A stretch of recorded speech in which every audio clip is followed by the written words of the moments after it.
বুড়ো লোকটি একটা লোহার চেন দিয়ে একটা পাথর ভেঙে ফেললো। ভিতরে সে রূপোর মতো ঝকঝকে একটা লোহার বর্ম পেল। সে বর্মটি ছেলেটিকে দিয়ে বলল, এটা পড়ে নাও। এই বর্ম 1000 বছরের পুরনো লোহা দিয়ে বানানো। প্রতি সেকেন্ডে এর ওজন 1 পাউন্ড করে বেড়ে যায়। কখনো এটা খুলবে না, না খাওয়ার সময় না ঘুমের সময়। যখন তোমার মনে হবে এটা তোমার জন্য সাধারণ কাপড়ের মতো হালকা হয়ে গেছে, তখন তুমি একটা বড় সারপ্রাইজ পাবে। বুড়ো কথা শেষ করতেই ছেলেটির মা ডাক দিল। সে কিছু না বলেই চলে গেল, কিন্তু দরজায় পৌঁছে দেখলো বিশাল একটা ব্রঞ্জের ঘন্টা পথ আটকে দাঁড়িয়ে আছে। তখনই সে নিজের শক্তি পরীক্ষা করার কথা ভাবলো। কোনো ভাবনা চিন্তা ছাড়াই সে জোরে এক ঘুষি মারলো এবং এক লাথিতে ঘন্টাটাকে সরিয়ে দিল।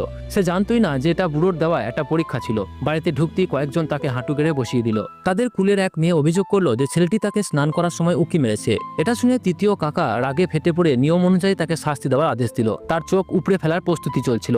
ছেলেটি নিজেকে নির্দোষ বলতে থাকলো, কিন্তু কেউ বিশ্বাসই করলো না। তার মা হাঁটু গেড়ে কাকুতে মিনতি করছিল, কিন্তু কোনো লাভ হলো না, কারণ সে শুধু একজন দাসী আর ছেলেটি ছিল এক অকর্মা।